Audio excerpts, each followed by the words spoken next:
Today is 15th of December. Topic of presentation today is full-time versus part-time. So a lot of time we hear people saying that the estate agency work, a lot of them are part-timers. So why is it the case of part-timers, and why is it that the profession itself should be a full-time job? So this is the reason why this video is made. Let's go in. Well, what is the difference between a full-time job and a half-time? Full-time or part-time, or we call it half-time lah. So it's better to make it different by saying that it's half-time.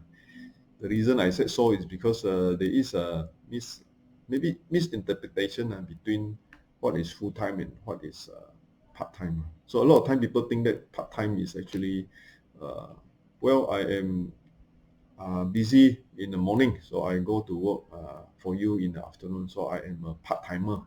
But in the interpretation of a professional practice, a part-timer is actually not non-committed person.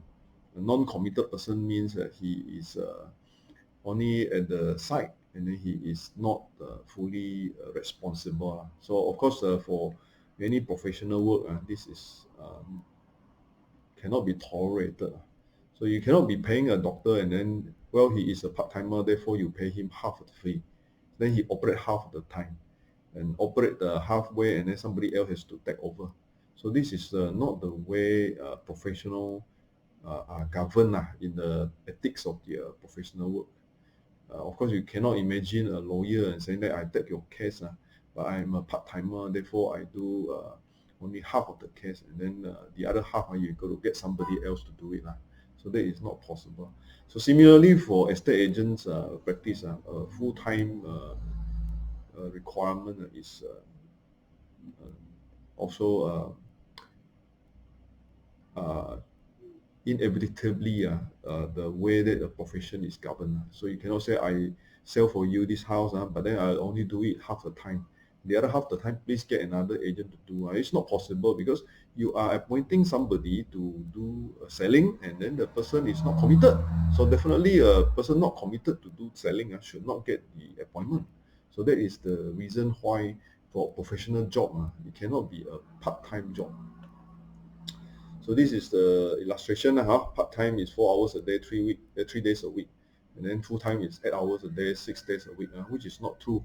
So in fact, it is not about how many hours or how many days. Part-time means you are not committed. Full-time means you are committed.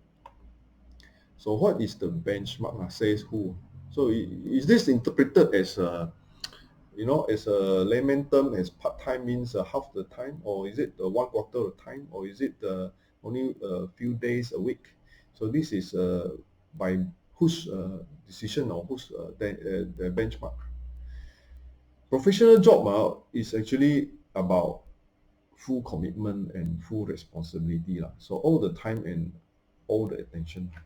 So that is the reason why all professional job needs to be fully committed and fully given the time. So in fact, a professional who runs a practice, if he on his say emergencies and also on his vacations, he has to appoint someone else to take over his practice.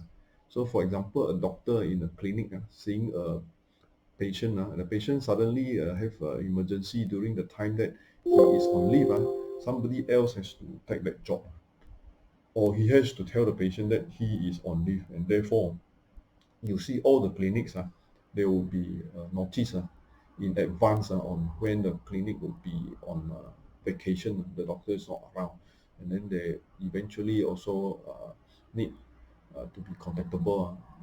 Somebody else has to take over the job. Right. Professional practice like estate agency practice, whether a person is a negotiator or a person is a registered agent or a person is a professionally estate agent, there is no difference in terms of how much time, because when you are involved with the public, you are full-timer. So the public can call you on the eve of Christmas. The public can also call you during the time when your wife is delivering baby. So that is not a hobby. In fact, you are not doing a job which is a hobby. It is about responsibility and your committed time to uplift this profession.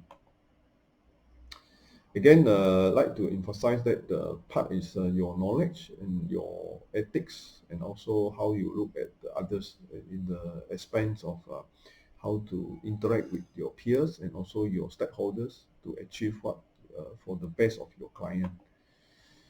So there is a where that this is been seen. One is to do it in a normal scenario, going through to your colleagues and also your um, stakeholders, and also in another way, which is up for your own personal ability, meaning to say you need to increase your knowledge level, increase your committed time level, and increase your own performance.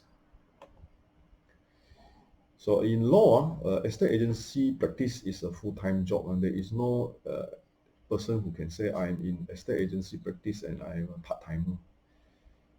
So people tends to get annoyed in the sense that calling up an agent and the agent says that I am not around, or can you call my colleague, things like that, which is the reason why the a lot of public non issues about negotiators, a lot of them, because they cannot make ends meet, so they tend to have other jobs.